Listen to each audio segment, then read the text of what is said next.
Nick and Sam, taking you to Jungle Land. Bengals pride, it fills the air. Every week we're always there.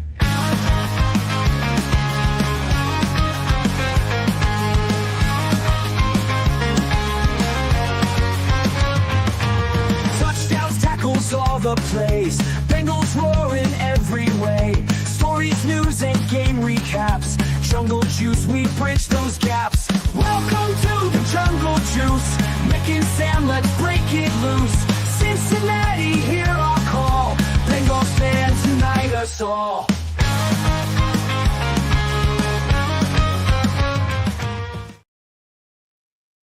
Welcome in to this week's edition of the Jungle Juice podcast. I'm Sam Gormley. He's Mick Nelson. Mick, I think we're both kind of playing hurt today, right? Yeah, we're both playing injured. It's I think you brought it up. It's like Orlando Brown Jr.'s game against the Steelers a month ago. So this is going to be a really low quality podcast, guys. No, we're coming through like a Michael Jordan flu game. Like we're both dealing with. I just described it as like the Christmas cold.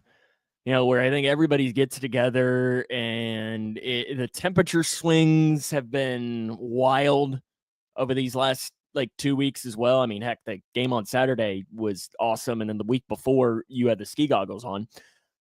So it just like we've had a lot of ups and downs through that. So it's like all just, I can't wait to have a weekend where I do nothing. It feels like it's been forever. And it's like that for every holiday season.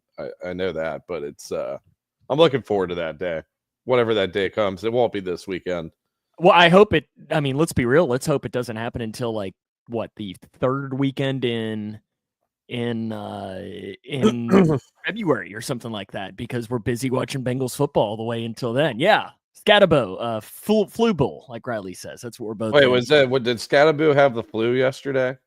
He was puking throughout the game. So I don't know that it may have came out that he had the flu, but that dude's a lot of fun to watch. A lot of fun to watch. And Lisa says 14%. Feeling pretty good. Better chances than they were last week. We'll talk about that. Dead. Not dead yet. As I didn't get the chance to end up making the meme, but I was going to do the whole, the old man, somebody call an ambulance, but not for us because the Bengals aren't dead yet. Coming up on the show today, we'll be talking about that. We'll go through the playoff scenarios that have become even simpler. 3 things need to happen for the Cincinnati Bengals to make the playoffs, and we'll talk about that. Recap the big win against the Broncos and what was a historical win for the Cincinnati Bengals, including something happened that had never happened in the history of the franchise on Saturday. And I'm not even sure you know what that was, Mick. Did you see the stat that came up? And if you did, just say yes. No. If not, just say no. No, I have not seen it, but that is the definition of historical. You just said historical twice, but the long way around. Good. That's how we do it in the podcast. Historical is something that's never happened before. Exactly. It happens rarely. Yes. So, I've not seen the stat on it. No. So we'll talk about that, and then we'll preview City near West Virginia game on Saturday night because they hate me, Mick, and I'll explain that later. They couldn't give me a Sunday game. So we'll talk about that a little bit later on today as well. But we invite you to follow us on our social media channels. We're on Facebook. We're on Twitter. We're also on YouTube. We're also on your favorite podcasting platform. And we invite you to follow us there. Give us a 5-star rating. But first, let's hit a couple of the news headlines. First one came out on Saturday morning I think it was right as I was getting ready to leave to drive up to Northern Kentucky for the game to pick you up, Mick. Willie Anderson was officially announced a Hall of Fame finalist. So he's one of the final 15 yet again. So how many did they pick out of those 15? They pick 8? I think that's about the number, but again, it could be less than that. 3 of those players are offensive linemen. So who are the others?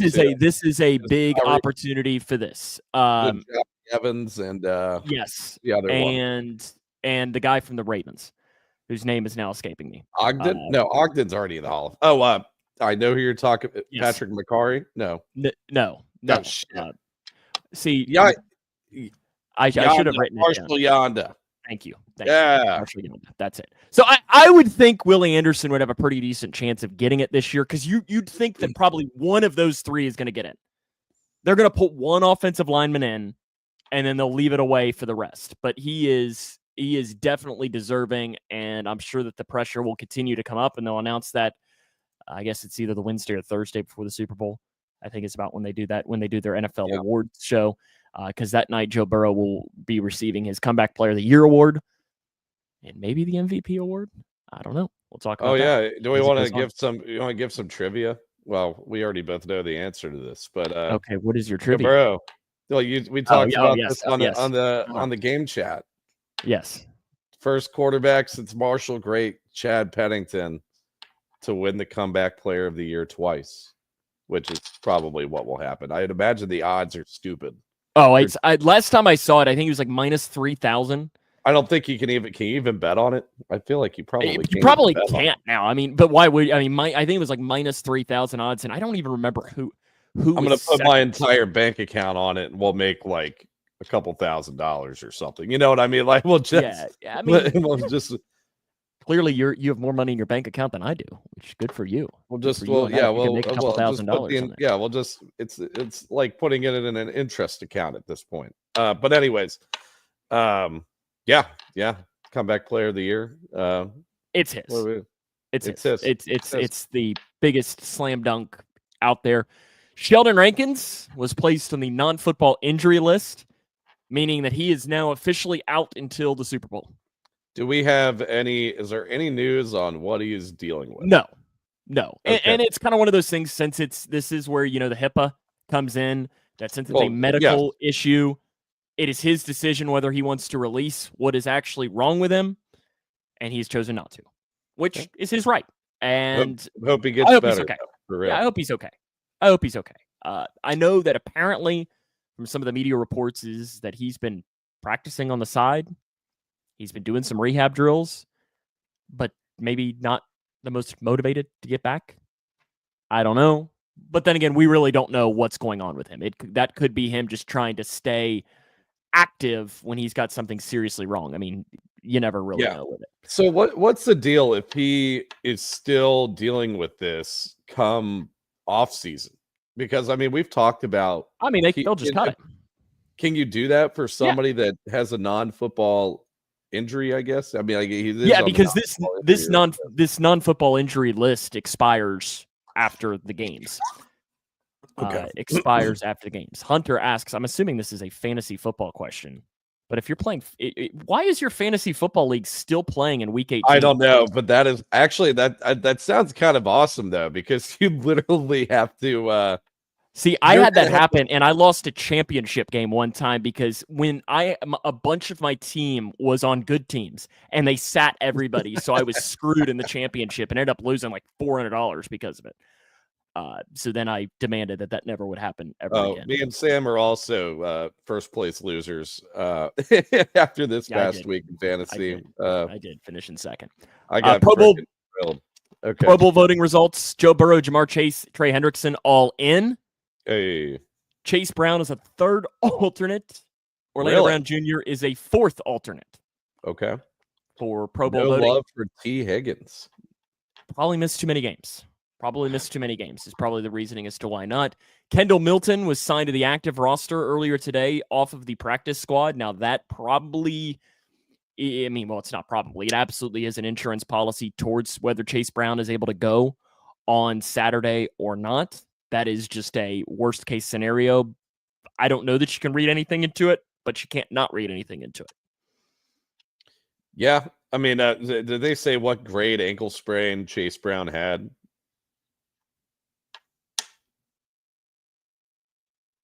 Oh, some of his mic's cutting out. Is it mine or is it yours?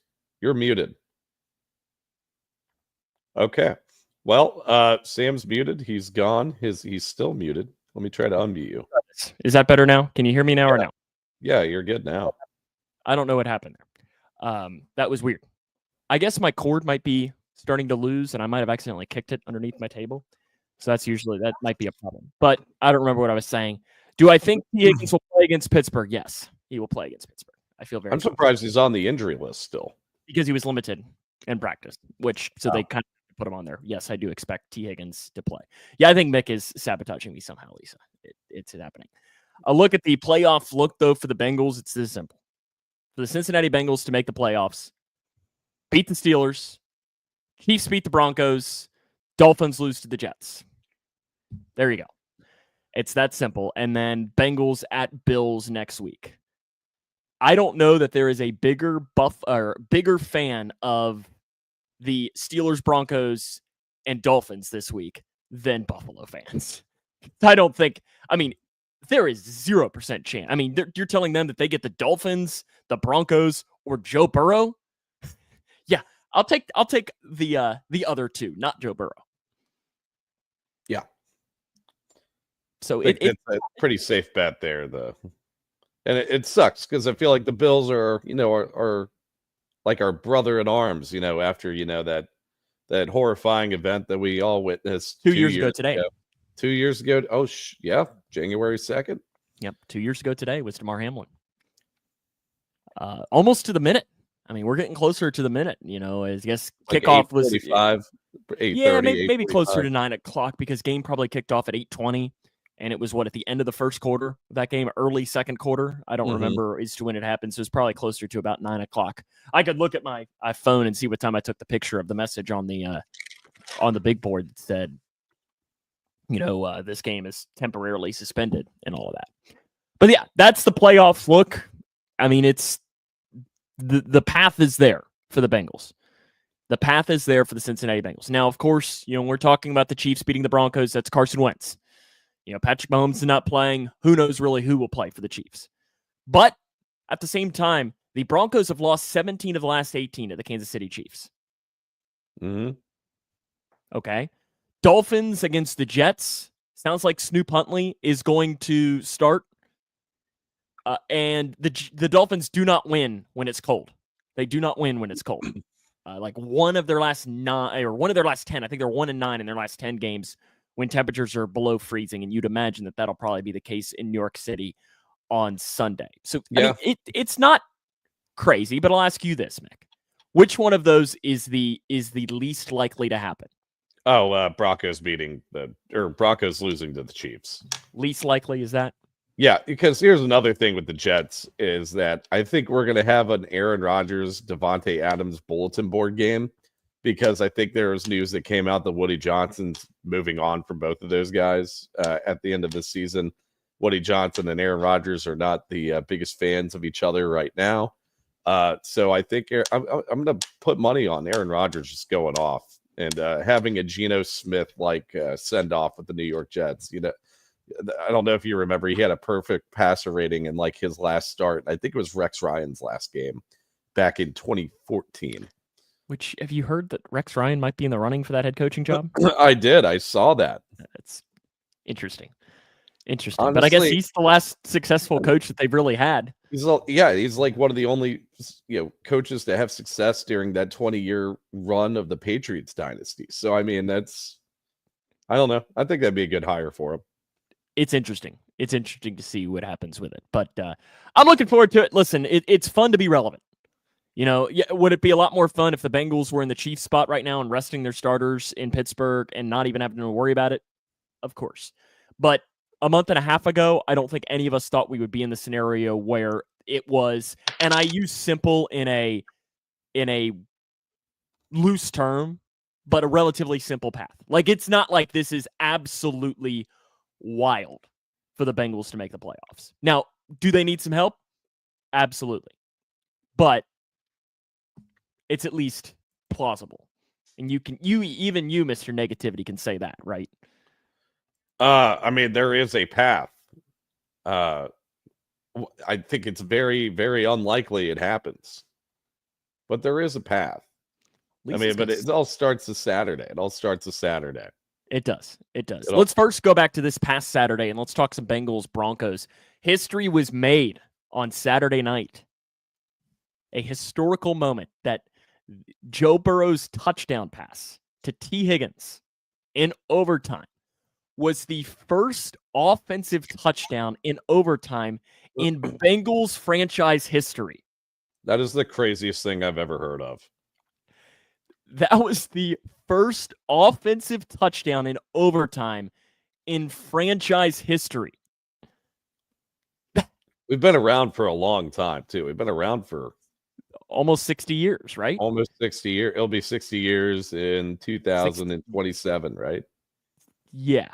Yeah. It is an unbelievable stat. An unbelievable stat. Now, I guess I don't know what year overtime began, because I know you could tie at points prior to that. I don't know if overtime has always been a thing or if overtime became a thing at some point, but still, it's been a long time that overtime has been a thing. And the Bengals, the fact that they had never scored an offensive touchdown is truly unbelievable.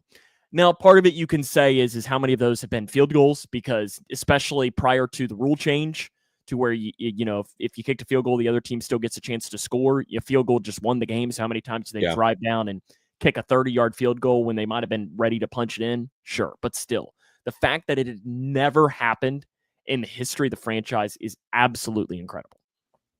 Yeah. But yeah, there's your historical factoid for the Bengals on Saturday. Some things that we liked from the game. You got to start at the top, right? Number 9. Yeah, start with the guy. The best quarterback in the NFL. He definitely played like it on Saturday. 39 of 49, so almost an 80% completion rate, 412 yards, 3 touchdowns, 3 big time throws, 0 turnover worthy plays, made plays with his legs too. I just watched a replay of the game. That 3rd and 15 or whatever, where he scrambled and ended up picking up like a 25, 30-yard run. Huge play in the game. Yeah, I mean, I don't know if there's really enough to be said about how great Joe Burrow was in this game. This is by far his best game of this year, I think. It's one of the best games of his career. And you combine that, Mick, with how many times was he sacked? 7 times. And he threw for 412 and an 80% completion percentage and 3 touchdowns with 0 turnover-worthy plays. Like, that's stupid. Yeah. You got to give some credit to Zach, too, for scheming open guys. And it seemed like Burrow was just hitting a stride with Gesicki on crossing routes throughout the entire game. And the same with T. Higgins. Both of those guys came up huge as well in this game. And also Jamar Chase, even though Pat Surtain was guarding him, and it was kind of a pedestrian, box score line for Jamar Chase, he still had some production in there against what we all think is the best cornerback in the NFL. And if not the best, a top 3 corner in the NFL. But I think he is, graded-wise, he's absolutely one of the best in the league. T. Higgins, you mentioned him. If that was his last game at home as a Cincinnati Bengal, what a way to go out. Yeah. 11 catches, 131 yards, 3 touchdowns, passer rating when targeted, 151.7. That'll do it. Yeah. What a way to go out. If that is the end, which, again, I'm excited here, and hopefully we don't do this show until like the last week in February.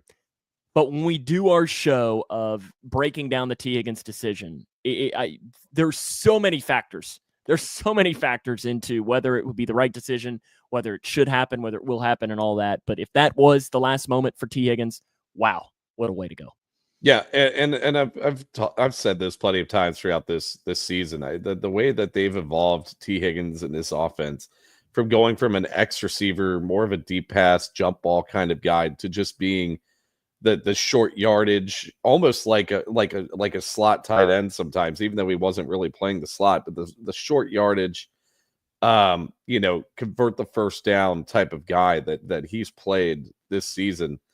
And then the only thing that, the only reason right now to not sign him right now is just the injury history and then all these soft tissue injuries. And it's not like he hasn't missed significant periods of time either. He's played in at least 12 games every year of his career.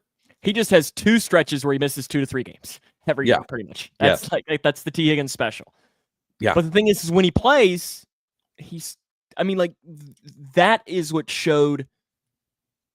He plays like that, and he's going to get paid like Jamar Chase. Maybe not quite that much, but he's going to get paid an insane amount of money.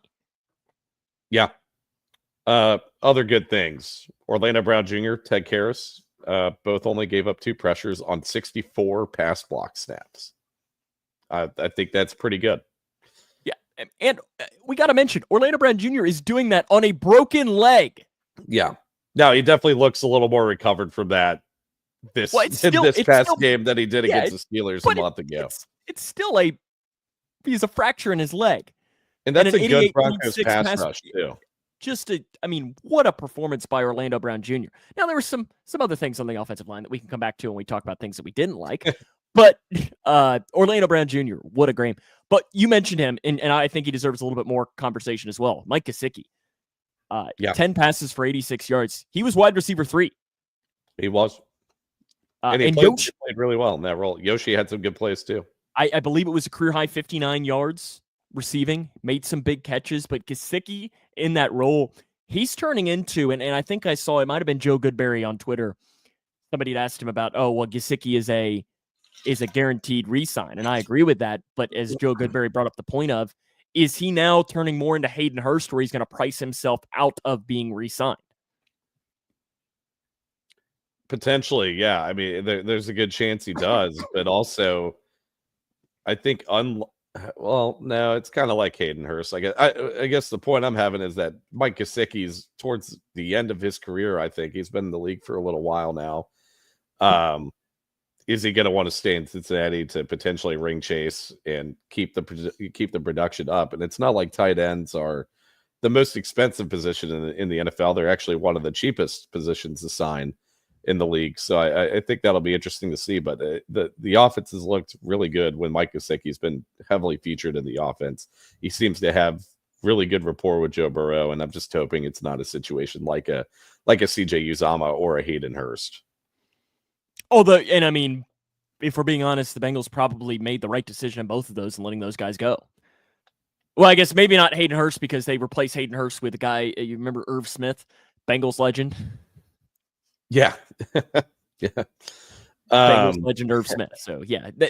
Replacing CJ Uzomah with Hayden Hurst was probably an upgrade.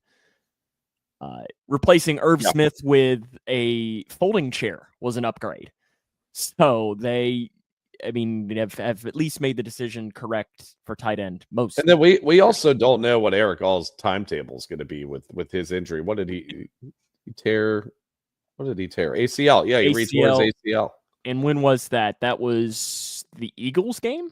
Yeah, but it was also the same ACL he tore, I think, in his senior year at Iowa. So I would think the recovery time is going to take longer this time around. But you're thinking maybe if it takes a year, then you're saying bye week next year of getting Eric All back. Yeah.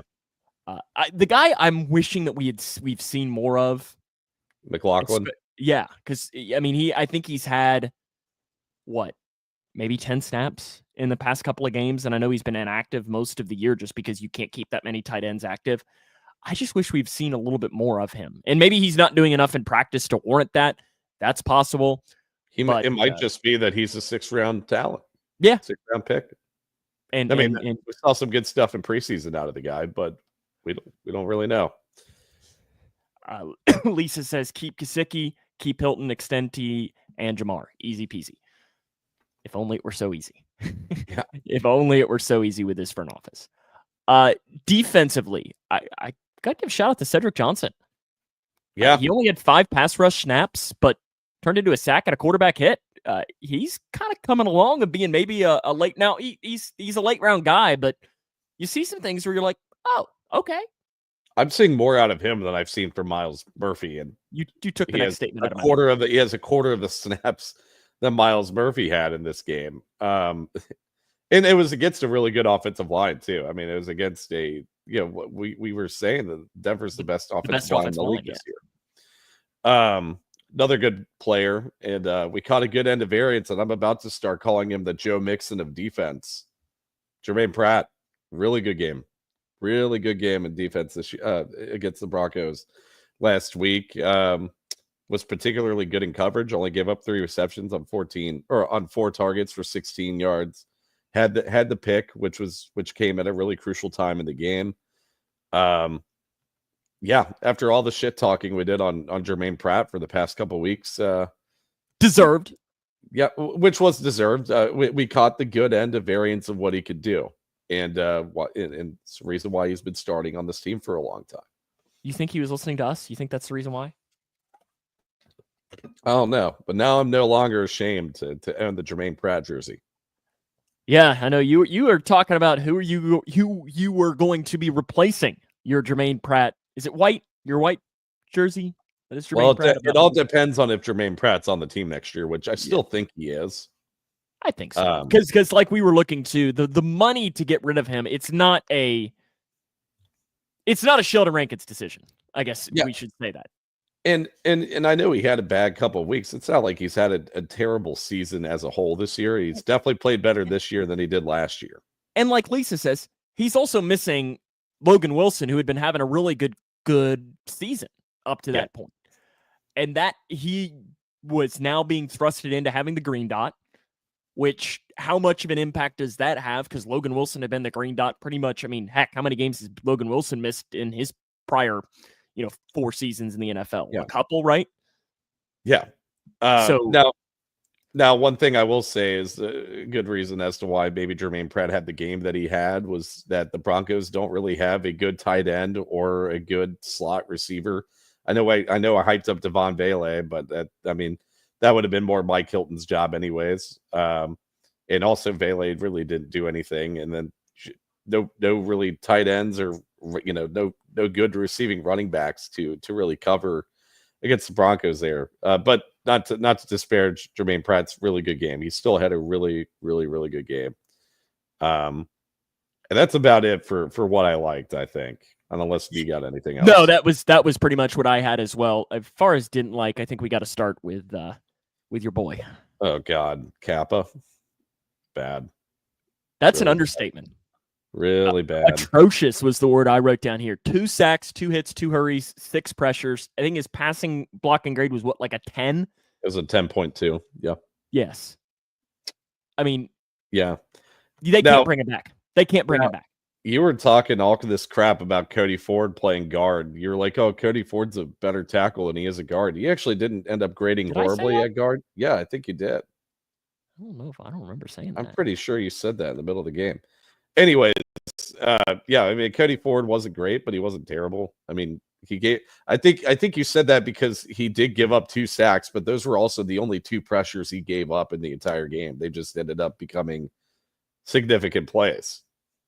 Yeah, and I mean, Alex Kappa I saw there was one of Burrow's plays. I think I saw a piece of film from it. Alex Kappa literally just got steamrolled. I mean, it literally in that specific play made it look like one of us was out there trying to block this guy because it was, set hut and there goes Kappa back on his butt. It's just like that is guard is such a guard might now be one of the biggest needs this offseason. It might not be number 1 because I think you probably it's a need regardless because you're either replacing one of these 2 guards. You're either taking a gamble on Alex Kappa returning back to form, which I still think he probably can. Sometimes you just have a really bad season. We've seen Alex Kappa play solid guard throughout his entire career leading up to this year. But you're looking at moving on from either Cordell Volson, who's been benched, by the way. Correct. Or Kappa. So yeah, I mean, I think that is definitely a need. And I agree with you there. I think there'll be an interesting decision too for the Bengals is let's say, and I know, in fact, we could just talk about this right now but if Mims can't go on Saturday, are you putting Cody Ford at right tackle and putting Cordell in at left guard? Because Devin Cochran, I mean, he didn't grade awful. He wasn't terrible. He was fine. Do you trust that in more than that? Like, I think it'll be interesting to see how they play how they shuffle the desk chairs against that. Because do you trust Cody Ford blocking TJ Watt or do you trust Devin Cochran blocking TJ Watt? I think they're honestly they've graded pretty similar this year. And I think we did not see Devin Cochran against the Steelers. No, because Devin Cocker didn't make yeah. his debut until the Titans. It was the Titans game. Okay. Correct. Because that's the day Cody Ford got sick. Yeah. So. But I don't know. Other things, the safeties struggled in coverage, at least grading wise.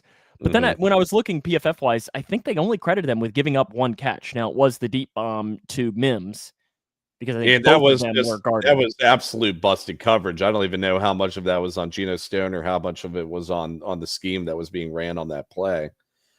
Because that coverage was absolutely busted. I mean, Marvin Mims was butt naked open. Like it was. I think we could have made that throw almost. Yeah. Yeah, but Geno Stone didn't have a really good game. 29 defensive grade, 46 run defense grade, 33 coverage grade. I think he was consistently out of position in run defense. I spent a good 2 minutes shit talking Jaleel McLaughlin and Javonte Williams last week. Jaleel McLaughlin averaged 7 yards a carry against us. He ran 10 times for 69 yards. Nice. Anyways, yeah, that was there's really no excuse for that. And I think the safety play had a lot to do with it there. Jordan Battle, same thing. I mean, he just didn't grade very well. No particular like box score stats to bring up, like you said. Let's see. Cam Taylor-Britt, not a great game. Gave up 6 receptions, 7 targets for 55 yards, almost 100 passer rating. A pretty decent receiver going up again. Cortland Sutton is, I mean, not Jamar Chase, CeeDee Lamb, in that tier, and I don't even know that he'd be in the second tier, but he's probably like a third tier number one, right? Yeah, I'd put him up there. He's had a decent year this year. So, yeah, I mean, 1,000 receiving yards. Yeah. So he's a solid wide receiver. So it's not like, but yeah, Cam Taylor-Britt kind of reverted back to some of the form we'd seen at some points earlier in the season. Yeah. BJ Hill didn't grade well either. 52 defensive grade, 50 run defensive grade, 52 pass rush grade. Did not register a single pass rush win. He did register 2 pressures, but just didn't have what you needed from the interior pass rush in that game. It seemed like Bo Nix had a lot of time to throw in this game. And like we've said, that's a really good offensive line for Bo Nix as well, how much of that had an impact. We also got to talk about Cade York. Oh, yeah, I didn't even. Yeah. Oh, that was 30. So maybe here's my thought process. Cade York knew the stat that the Bengals had never won a game with an offensive touchdown. So he said, you know what? I'm going to doink this so we can finally break that stretch. That's my thought process, right? Yeah.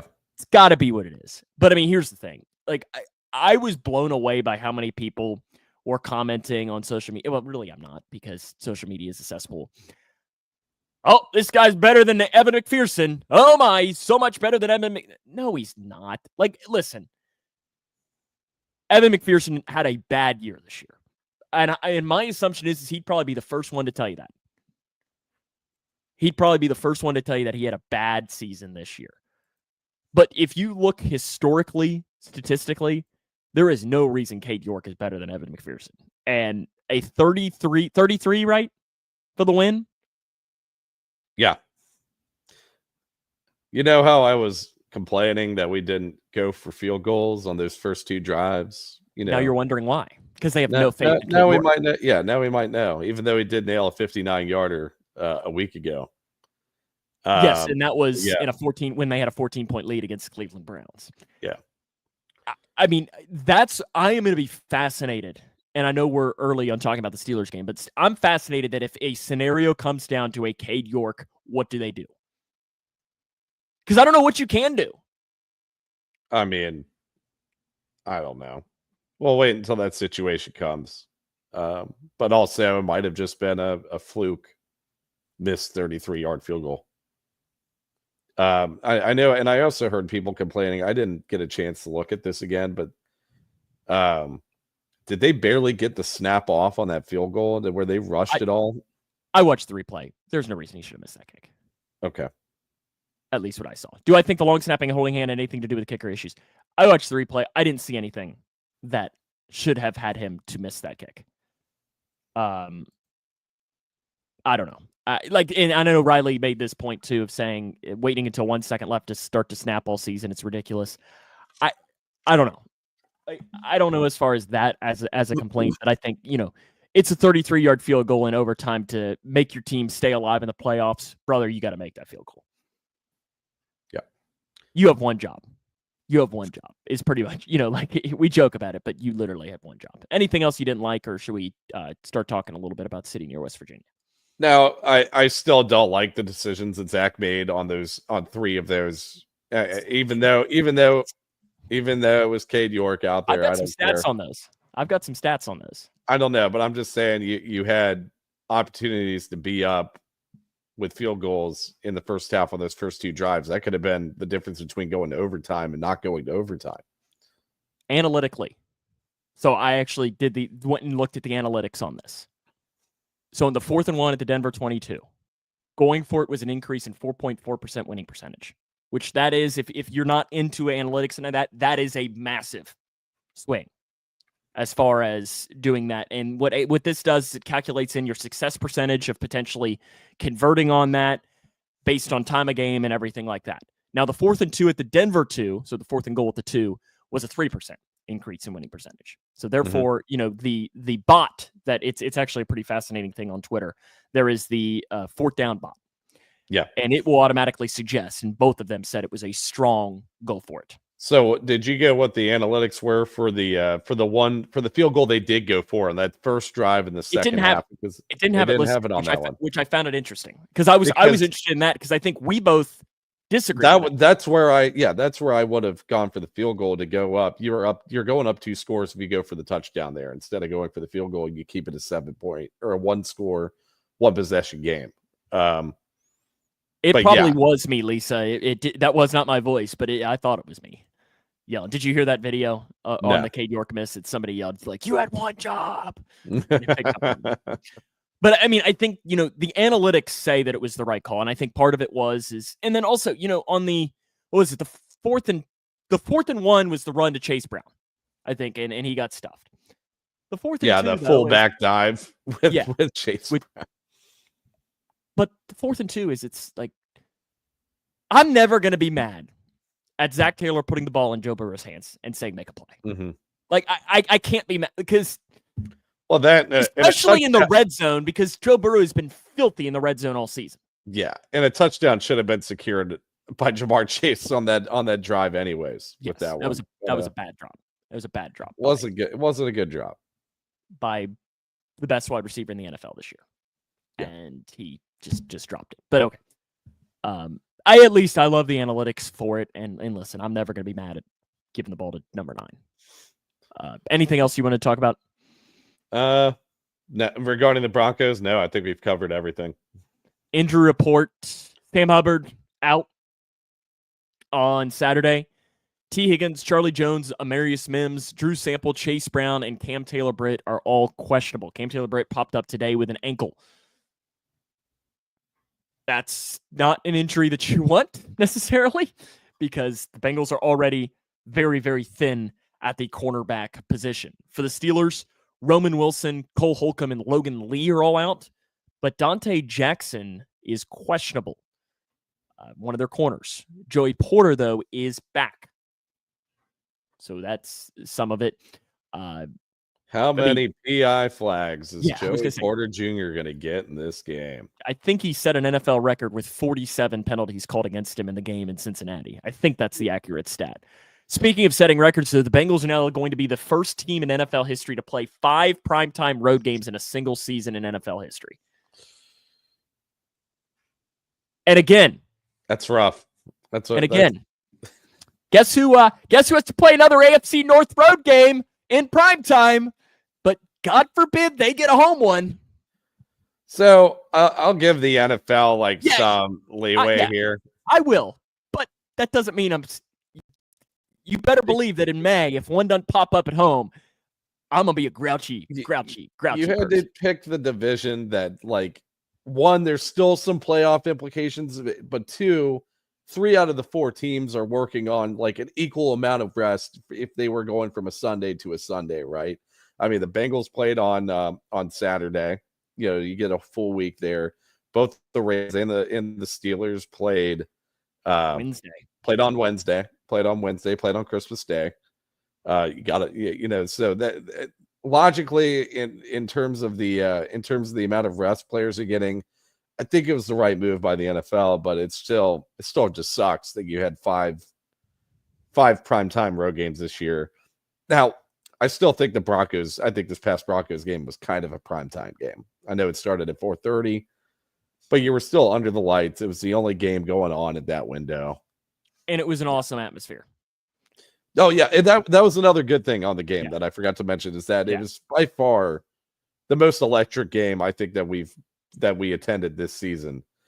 And it felt like something was off like all year. Like, and part of it has to do with the team was, 1-4 at one point. It was, 4-8 at another point. So part of it has 1 o'clock almost every game except for the Commanders.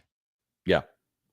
Like that does take a little bit of, the juice of getting 3 or 4 more hours to pound some apple juices does add to it. Yeah. Or even just to wake up. But yeah, the crowd was awesome. The crowd was awesome. It was. I'm thinking it might have even been the best crowd since Bills last year. I think that's a safe statement. I think that's a safe statement to make. The Rams crowd was good too last year, I think. Yeah, Bills was after that. But so yeah, that's the primetime road games in a single season in NFL history. They have the most with that. When these two teams met back, I guess just about a month ago, it was the 1st of December when they played. That is about as bad of a defensive performance the Bengals have had all season. I know run defense grade wise, it was the best, but they made, and you know what, I'm even going to call it the worst because I think grading wise, it has the Ravens home game as the worst. PFF does at least, but the Ravens offense is at least respectable. Yeah, that Steelers offense is not good. No. Like it's not like they made Russell Wilson look like 2012 Russell Wilson. And Russell Wilson's been getting exposed for the past 3 weeks. Like he's turned back into a pumpkin essentially. Now that they've had some brutal matchups. Philadelphia, Baltimore, Kansas City is about as tough of a 3-game stretch as you can have. But yeah, there's no reason the Bengals defense should have let Russell Wilson cook. And they made the way he used to cook. They made Najee Harris look like Derrick Henry. They made, it was an embarrassing performance from the Bengals defense. If they do that again, they don't deserve to make the playoffs. Yeah. But I can't imagine that they give up that many points again. Because, you look at it offensively, and like Riley says, he scored 38 points against the Pittsburgh Steelers and lost. Now, the caveat there is a lot of that was garbage time. Okay, they scored 30 points and lost. If I would have told you leading into that game that the Bengals would have scored 30 points, you're probably saying that's a 95% chance they won. Because you're thinking that Steelers offense had no chance of scoring 30 points. That game is why it was just so atrocious. But they have completely fallen off the cliff because, like Lisa says, they did look awful against the Chiefs. Yeah. Now, there's going to be some speculation as to, especially after finding out what the result of this Ravens-Browns game is going to be, which I think we all think that the Ravens are going to. Do the Browns cover? I don't know if they do. You've seen what the spread is, right? I think the Browns do. Yeah, it's like 20.5 points right now. I think it was 18. Yeah, it's even higher than because I saw it. I saw 20.5 on ESPN. The Browns are starting to man. Who are they starting? Bailey Zappi. I'd take that over DTR, and also I'd take you over DTR. The way I think this game's going to go is that Baltimore is going to probably get up early, and if they're up by, let's say, if they're up by 3 scores, come like midway through the third quarter, they're going to start kind of playing lackadaisical or starting to maybe rest some guys or whatnot. And that might be how Cleveland ends up covering in that game. But going back to this game against the Steelers, it's going to be interesting to see what the Steelers do, because on one hand, you're not playing for a division championship. You're not playing for a home game. You're solidified as a wild card road team. But the other caveat is that, well, do you want to go up against Buffalo as the 7 seed? Do you want to go up? The Steelers cannot get to 7, I don't believe. I believe they can only get to 5 or the 6. Okay, well, do you want to go up against Baltimore as the 3 seed, or do you want to go up against what I think might be the worst team in this playoff field in the Houston Texans as the 4 seed? You want to go up against Houston. So that's why I think the Steelers are going to try and win this game. Yeah. Because I don't think you want to play Baltimore. Even though the Steelers have traditionally played Lamar very well, Lamar did score and have relative success against them, 3 weeks ago? 2 weeks ago? Yeah. 4 weeks ago? I don't remember. The days are running together now. So I think, the Steelers are going to be motivated to win this game on Saturday, even no matter what happens. And who knows, maybe the Browns beat the Ravens, which would be hilarious. That would be the most AFC North thing. That, Bailey Zappi pulls a Mike White, goes out there and throws for 404 touchdowns, and the Browns spoil the party. And I guess at that point, then the Steelers could theoretically still win the division. Yeah. Yeah, they could.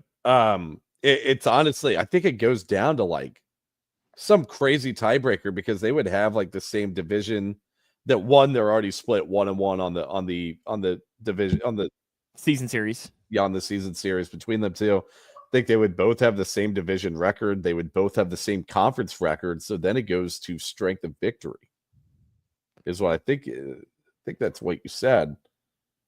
Yeah, I think that is the next aspect. And I mean, that has to be in favor of Pittsburgh, because if not, then the Ravens would have already they would have no reason to play. They'd have nothing to play for on Saturday, because they'd already have the division and the 3 seed wrapped up. So strength of victory is actually in the Ravens' favor. Well, then the Ravens should already have the division clinched. Well, they don't have. Well, then the strength of victory can't be the tiebreaker, can it? Would it be? Let's just see. I'm just going to Google it right now. Can they win the AFC North? Oh, wait a second. Here's a headline that says that their road to the AFC North just got incredibly steep. I think it's just because, okay, that's a awful article that I'm trying to read here. But it is. Here's how they can clinch it. This is from our partners at Fansided that say, so if they win, with a win, Baltimore win, the Ravens will officially lock themselves into the number 3 seed, and they'll force the Steelers to play. If Cleveland wins, if the Cleveland wins and Pittsburgh wins, then the Steelers get it. So it's that simple, according to this article here. I don't know how they get it, but they get it. So, at least according to our partners at Fansided. And obviously, we trust them because they're. Yeah, I wonder what the tiebreaker is there. Coin flip. Maybe. Nah, Bengals aren't involved there, so no coin flip. Yeah, touche. As far as this matchup, we talked a little bit about Russell Wilson. He's not been great the past couple of weeks. He's more reverted back to what we kind of thought we'd get out of Russell Wilson. And George Pickens is still a psychopath. I think that's fair to say. Mm-hmm. Defensively, that's still a good defense. Yeah. Best pass rush in the league, in my opinion. That you have 3 players grading above an 89 right now in pass rush, or maybe above 90 in pass rush. They're grading above 89 on defensive grade. TJ Watt, Alex Smith, Cameron Hayward. I mean, you can't really say any more than just listing their names. They've played really well this season. Then you also have Nate Herbig? No, Nick. Shit, I can't remember which one. Nick Herbig, sprinkled in there, the guy that absolutely obliterated OBJ in the previous matchup and forced the fumble. Yeah, and we didn't see Alex Highsmith last matchup either. So it's gonna be interesting to see how you handle rotating those guys in and out. George Pickens, like you said, I mean, he's having a good season. Ken Taylor-Britt potentially being out this game might have huge implications there. Josh Newton would probably be guarding George Pickens if that ended up being the case. But yeah, it's gonna be a brutal AFC North football game, I think. Bengals, the Steelers, Saturday night on ESPN/ABC. Joe Buck and Troy Aikman will be on the call. So this is Monday Night Football on Saturday night, and Mick, they screwed me. They screwed me on this. So nobody texts me updates. Nobody send me anything. So I have to, in the day job, I broadcast high school sports. And we have a huge high school, like we're broadcasting 5 high school basketball games on Saturday. And the last game starts at 7 Central, which is 8 Eastern, which means that I'll probably get home at about halftime. So what I'm doing, and I've done this for 2 prior games, the Bengals are 2-0 in those games, where my phone is do not disturb. Nobody send me updates. Nobody send me anything. I'm going to try and go in completely blind, get home, and I'm going to watch the game from the start, which means that I'm going to watch it, all the way through. And so I'll be about 2 hours behind you. So nobody tell me anything, please. I try to go in. All I knew is in the Miami game, the Tua game, I knew he had gotten carted off. So I'd been spoiled on that, but other than that, I'd been completely unspoiled. What was the other game? The Jacksonville game? Yes, the Jacksonville Okay. game. The Jacksonville game, because it was back-to-back Thursday night games that I had to work instead of watching, but I was able to do that. In Jacksonville, I think I knew that Jacksonville was winning 14-0, because I think it was 14-0 at one point or 10-0 or something. They were up like 17-0 at half in that game. Yeah, I think I knew something along the lines of that had happened. The referee is John Hussey. John Hussey was supposed to be the referee for the Eagles game, but last second he got bumped for somebody else. I don't remember who ended up filling in for him that day. Bengals are 5-4 with John Hussey. Wins against the Browns in 2015 and 2017. A win against the Steelers in 2020. That game ring any bells for you? See what I did there? Ring any bells? Nice. Chiefs 2022 at home, Rams last year at home. Losses, Chargers in 2018, which I believe was the first, I guess that would have been the first Jeff Driscoll game. I think that was the first game that he started. Because I think they played that in a soccer stadium, if my memory's right. Yes, they did. Cardinals 2019, they lost on a walk-off field goal that game. Andy Dalton revenge game in 2020 for Cowboys.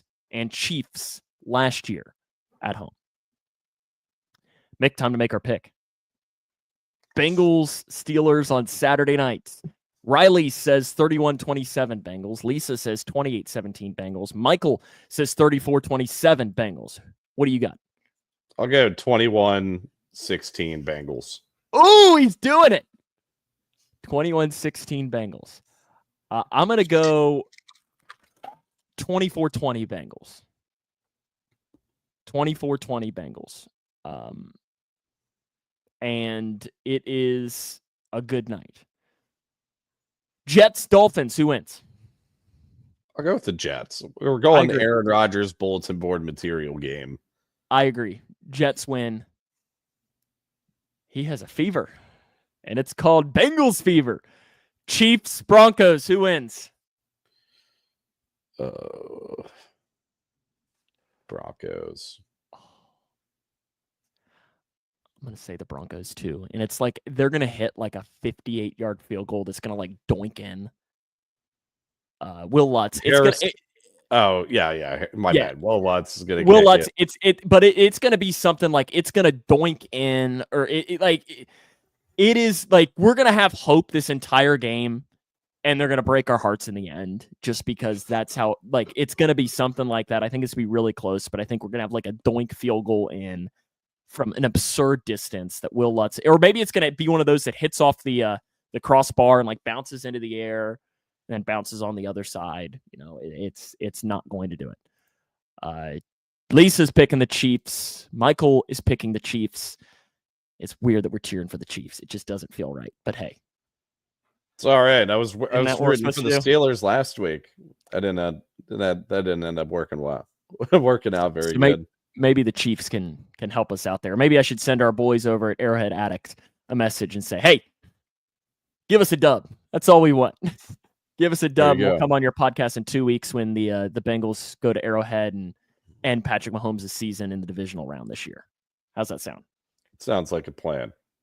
Bengals Steelers Saturday night. Hopefully next week we won't be having a season recap show, and instead we'll be previewing a game against the Buffalo Bills on got to be Sunday Night Football, right? That's got to be the Sunday night game. Either that or Monday Night Football. Yeah, since the Bengals played on Saturday, it's got to be Sunday night, I would think, or Saturday night. Are they gonna make the Bills play on short rest though? They could. I don't know. Somebody's got to do it. Somebody's got to do it. So I don't know what'll happen, but we're looking forward to it regardless for that. That'll wrap us up here for this week. Remember to follow us on our social media channels. We're on Facebook, YouTube, Twitter. We're also on your favorite podcasting platform as well. Any parting thoughts? No, if you're traveling to Pittsburgh for the game, drive Be safe. safe. Yeah, The weather that's coming, be safe in all seriousness. It looks like it could get very nasty. Yeah. Also, if you're watching the game here, also be safe with the weather coming. We're supposed to get like how many inches? We're supposed to get like 8 inches of snow. Most of the true predictions will come out tomorrow. Like they like to wait 48 hours, at least for my one class of meteorology that I took in college. So I'm pretty much a meteorologist. I mean, pretty much that. And I know that that's usually they like to go at least 48 hours. But for us, we're in the ice zone. Oh, shit. Which I've even seen like one of the models had like an inch of ice, which that would not be good. Not be good at all. So maybe we won't have a show. We might not have a show next week. Stock up on groceries, guys. Yes. If you live in central Kentucky, send good vibes and listen. Who knows? Maybe it'll be snow. Maybe it'll be rain. But we'll be back normal time next week. Back to Wednesdays, right? Yep. Back to Wednesdays unless we're frozen or snowed in or something that would cause us not to be. But that'll wrap us up for this week. Have a great week. Hope you feel better. And same to you. Who day? Thanks for watching.